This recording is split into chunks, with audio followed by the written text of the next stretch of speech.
नमस्कार दोस्तों, आपका बहुत बहुत स्वागत है आज की इस फ्रेश वीडियो में। आज की वीडियो के अंदर हम बात करने वाले, अगर आप एक ब्लॉगर हो या तो ब्लॉगिंग करना चाहते हो या तो आपने अभी अभी आपका ब्लॉग स्टार्ट किया है, तो आपको आपके ब्लॉगिंग करियर में कौन सी मिस्टेक नहीं करनी चाहिए, इसके बारे में आज की वीडियो के अंदर हम बात करने वाले हैं। अगर आप ऐसी कॉमन मिस्टेक करते हो तो आपको कभी ब्लॉगिंग के अंदर सक्सेस नहीं मिलेगा। अगर आप ब्लॉगिंग के अंदर सक्सेस होना चाहते हो तो आपको कुछ भी करके, जो मैं आज की वीडियो के अंदर 8 मिस्टेक बताने वाला हूँ, वो आपको कभी नहीं करनी चाहिए। तो ये सब के बारे में जानने के लिए वीडियो देखते रहिए। तो देखिए, सबसे पहले हम बात करते हैं आज की वीडियो के अंदर जितनी भी मिस्टेक मैं आपको बताने वाला हूँ, वो सभी मिस्टेक का कॉमन मिस्टेक है। इसका मतलब कि ये टेक्निकल मिस्टेक नहीं है, जैसे कि एसईओ के अंदर आप मिस्टेक करते हो, ऐसी मिस्टेक नहीं है। लेकिन आज की वीडियो के अंदर जितनी भी मैं आपको मिस्टेक बताने वाला हूँ, वो आजकल सभी ब्लॉगर करते हैं और आपको ये नहीं करना चाहिए। इसीलिए मैं आज की वीडियो के अंदर आपके साथ 8 ऐसे मिस्टेक शेयर करने वाला हूँ जिसको आपको कभी नहीं करनी चाहिए। तो चलिए अब स्टार्ट करते हैं एक्चुअल वीडियो। तो सबसे पहले और सबसे कॉमन मिस्टेक जो ब्लॉगर करते हैं वो है यहाँ पर ब्लॉगिंग की कैटेगरी। तो जी हाँ, अगर आप ब्लॉगिंग करना चाहते हो तो आपको ब्लॉग स्टार्ट करने से पहले आपका परफेक्ट टॉपिक फाइंड करना बहुत ही इंपॉर्टेंट है। टॉपिक मतलब आपको किस कैटेगरी में ब्लॉगिंग करनी है वो आपको पता होना चाहिए। अब आपको कैसे पता चलेगा, वो आपको पता चलेगा आपके इंटरेस्ट पे, कि आपको कौन से टॉपिक पे, कौन सी चीज़ पे ज़्यादा इंटरेस्ट है, इसके ऊपर आपको ब्लॉगिंग करनी चाहिए। अब देखिए, ब्लॉगिंग करने के लिए आपके पास बहुत ही हंड्रेड्स ऑफ टॉपिक है, लेकिन आपको इसमें से जो ऐसा टॉपिक फाइंड करना है जिसके ऊपर आप डिटेल में लिख सकते हो, या तो डिटेल में रिसर्च करके इसके बाद सबसे अलग आप इसके ऊपर लिख सकते हो। इसके बाद जाके आपको इसका बेनिफिट मिलेगा। वरना क्या होगा, आपने कहीं यूट्यूब पे या तो नेट पे देखा होगा कि ये ब्लॉगिंग के अंदर इतनी अर्निंग करता है वगैरह, इसको देख के इस प्रकार का ब्लॉग स्टार्ट कर लिए, तो आपको इस केस में कभी सक्सेस नहीं मिलेगी। या तो आप जिस ब्लॉग से एक्सपर्ट करो वो आपको कभी नहीं मिलेगा। तो सबसे पहले तो आपको ऐसी कैटेगरी पसंद करनी है जिसके अंदर आपको बहुत ही ज़्यादा इंटरेस्ट हो। इसमें किसी भी प्रकार की कैटेगरी आ सकती है, टेक हो गई या तो मनी हो गई, इसके बाद हेल्थ कैटेगरी वगैरह। इसमें से आपको सबसे पहले आपको खुद को पूछना है कि मैं किस कैटेगरी के अंदर ज़्यादा लिख सकता हूँ। ऐसी कैटेगरी आपको सबसे पहले चूज करनी है। इसके बाद के कॉमन मिस्टेक बहुत ही सारे बिगिनर ब्लॉगर करते हैं, वो है प्लेटफॉर्म। वो अपना जो परफेक्ट प्लेटफॉर्म चूज नहीं कर सकते।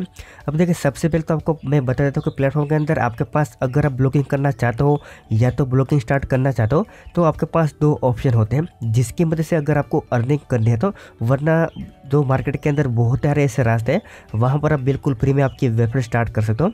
लेकिन आपको आपका ब्लॉग स्टार्ट करके अर्निंग करने हैं तो आपके पास 2 रास्ते हैं। इसमें सबसे पहला है गूगल ब्लॉगर और इसके बाद है वर्डप्रेस। जी हाँ, आप दो प्लेटफॉर्म की मदद से आप अपनी खुद की वेबसाइट बना सकते हो। तो सबसे पहले देखिए, मैं आपको बताऊंगा कि बहुत ही सारे ब्लॉगर मिस्टेक क्या करते हैं। तो स्टार्टिंग में इसके पास इसका बजट नहीं होने के कारण वो यहाँ पर ब्लॉगर का प्लेटफॉर्म चूज़ करते हैं। तो आजकल की कंपटीशन में और आजकल के ज़माने के अंदर मैं तो आपको 100% कहता हूँ और 100% रिकमेंड करता हूँ कि आपको वर्डप्रेस चूज़ करना चाहिए। तो आपको आजकल के कंपटीशन में सबके साथ चलना है तो डेफिनेटली आपको वर्डप्रेस का ही यूज़ करना चाहिए। अब देखिए, वर्डप्रेस का यूज़ करने के लिए आपके पास जो आपका थोड़ा बजट होना चाहिए। अब देखिए, आजकल के जो ये तो कॉमन हो गया कि आपके पास मेरे ख्याल से 1000 रुपये हो गए। तो स्टार्टिंग में आप कोई भी चीप वेब होस्टिंग परचेस कर लीजिए। इसके अंदर आप अपने वर्डप्रेस की वेबसाइट स्टार्ट कर दीजिए। और मैं तो ये कहता हूँ कि आप ब्लॉगर रहने दीजिए, ब्लॉगर को आपको चूज़ नहीं करना है। तो यहाँ पर बहुत ही सारे ब्लॉगर मिस्टेक करते हैं कि जो इसका प्लेटफॉर्म रॉन्ग चूज़ कर लेते हैं। इसके बाद क्या होता है, सबसे पहले तो इसका जो फ्री वाला स्टार्ट करते हैं, जिसके अंदर आपको जो बिल्कुल फ्री में एक सब डोमेन मिलता है .blogspot.com के साथ। इसके बाद इसके अंदर अपना डोमिनेट करेंगे, डोमिनेट करने के बाद ट्रांसफ़र करेंगे। तो ये बहुत ही कॉम्प्लिकेटेड, बहुत ही लॉन्ग प्रोसेस हो जाएगा आपके लिए, और इस केस में आपकी रैंकिंग वगैरह सब कुछ डाउन हो सकता है।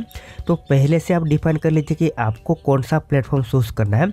तो मैं तो आपको रिकमेंड करूँगा कि वर्डप्रेस चूज़ कीजिए, तो आपके लिए बहुत ही अच्छा रह सकता है। अगर आपके पास लो बजट है तो मार्केट के अंदर बहुत ही सारे चीप वेब होस्टिंग अवेलेबल है। ऐसी वेब होस्टिंग लेकर फर्स्ट ईयर के लिए आप स्टार्टिंग कीजिए, दूसरे ईयर के लिए आप अपने आप जो कोई अच्छे सर्वर के अंदर आपकी वेबसाइट को ट्रांसफ़र कर लेना। तो ये दूसरी मिस्टेक बहुत सारे ब्लॉगर करते हैं, वो है प्लेटफॉर्म। इसके बाद की कॉमन मिस्टेक है वो है यूज़ करेक्ट थीम। तो जी हाँ, बहुत ही सारे ब्लॉगर ऐसा करते हैं कि अच्छी डिज़ाइनिंग के लिए या तो दूसरे की वेबसाइट को देखने के बाद करेक्ट थीम का यूज़ करते हैं किसी पेड वर्जन का। तो आपको ऐसा नहीं करना चाहिए। इंटरनेट पे बहुत ही सारी ऐसी वेबसाइट, वहाँ पर आपको पेड थीम का फ्री वर्जन मिलता है, लेकिन इसके अंदर बहुत सारे मालवेयर होते हैं या तो आपकी वेबसाइट हैक भी हो सकती है। तो मैं तो आपको यही रिकमेंड करूँगा कि स्टार्टिंग में जब तक आपकी वेबसाइट में अच्छी खासी अर्निंग ना हो तब तक आप फ्री थीम यूज़ कीजिए। बहुत ही सारी थीम अवेलेबल है wordpress.org पे, वहाँ जाके आसानी से आप किसी थीम को चूज़ कीजिए। इसके बाद आप अपनी ब्लॉगिंग स्टार्ट कीजिए, करेक्ट थीम मत यूज़ कीजिए। इसके बाद की कॉमन मिस्टेक जो बहुत ही सारे ब्लॉगर करते हैं, जो जल्दी जल्दी एडसेंस अप्रूवल लेने के लिए किसी दूसरी वेबसाइट या तो बहुत ही बड़ी जो वेबसाइट होती है या तो विकीपीडिया, ऐसी वेबसाइट कंटेंट कॉपी करते हैं। तो आपको कभी ऐसी मिस्टेक नहीं करनी चाहिए। इस केस में क्या होगा कि अगर आप किसी वेबसाइट कॉपी करते हो, इसके बाद एडसेंस के लिए अप्लाई करते हो ज़्यादा कंटेंट करके, तो डेफिनेटली आपको इसको जो आपकी वेबसाइट का आपको बाद में लॉस्ट होगा, बहुत ही सारा नुकसान होगा आपको। तो मैं तो आपको यही रिकमेंड करता हूँ कि कभी भी आपको किसी भी वेबसाइट का कंटेंट कॉपी नहीं करना चाहिए, तो आपके लिए बहुत ही अच्छा रह सकता है। कभी कॉपी मत कीजिए, बने इतनी कोशिश कीजिए कि आपका यूनिक कंटेंट लिखे, इसके बाद जाके एडसेंस के लिए अप्लाई कीजिए, तो आपको इसका बहुत ही बेनिफिट मिलेगा। इसके बाद की कॉमन मिस्टेक बहुत ही सारे ब्लॉगर करते हैं, वो करते हैं टू मेनी एड्स। इसका मतलब कि एक सिंगल पोस्ट के अंदर बहुत ही सारे एड लगा देते हैं। इस केस में क्या होगा, कोई विजिटर ने आपकी वेबसाइट गूगल से या तो सोशल मीडिया से आपकी वेबसाइट के अंदर आए, तो यहाँ पर वो क्या करने आते हैं, किसी भी प्रकार की जो इन्फॉर्मेशन या तो कंटेंट फाइंड करते हैं जो इसको चाहे। तो इस केस में क्या होगा, अगर आपके सिंगल पोस्ट के अंदर बहुत ही सारे ऐड हो गए, तो यहाँ पर जो यूज़र दूसरी बार आपकी वेबसाइट को विजिट नहीं करेगा, तो इस केस में आपकी वेबसाइट की ट्रैफिक डाउन हो सकती है। देखिए यहाँ पर आपको देखा देगा जो हमारी वेबसाइट का एग्जाम्पल बने, इतनी कोशिश कीजिए। अब देखिए आप सिंगल पोस्ट के अंदर बहुत ही सारे ऐड लगाए, इसमें किसी भी प्रकार का प्रॉब्लम नहीं है, लेकिन आप बनने की कोशिश कीजिए कि जो यूज़र आपकी सिंगल पोस्ट के अंदर ढूंढने आता है यानी कि फाइंड करता है, वो इसको मिल जाए। तो इस केस में हमने यहाँ पर क्या किया है, देखिए आपको देखा सिंगल पोस्ट के अंदर एक भी प्रकार की ऐड का हमने यूज़ नहीं किया है। यहाँ पर देखिए कंटेंट टू कंटेंट आपको मिलता है। इसका मतलब कि अगर यूज़र आता है आपकी सिंगल पोस्ट पे, तो आसानी से आपकी सिंगल पोस्ट को रीड कर सकता है और जिसको जो चाहे वो आसानी से यहाँ से मिल जाता है। तो बने इतनी कोशिश कीजिए कि बहुत ही ज़्यादा ऐड ना लगाए। और इसके बाद मैं तो आपको यह कहता हूँ कि आपको आपकी सिंगल पोस्ट के अंदर जो आपका कंटेंट है, इसके बीच में कभी ऐड नहीं लगाना चाहिए, तो इसको आपको बहुत ही बेनिफिट मिलेगा। तो ये मिस्टेक आपको कभी नहीं करनी है। के बाद की कॉमन मिस्टेक बहुत ही सारे ब्लॉगर करते हैं, वो क्या है, टू मेनी पॉपअप्स। आपने कहीं बार देखा होगा कोई वेबसाइट के अंदर कि मार्केटिंग करने के चक्कर में जो अपनी वेबसाइट के अंदर बहुत ही सारे पॉपअप ऐड कर देते हैं।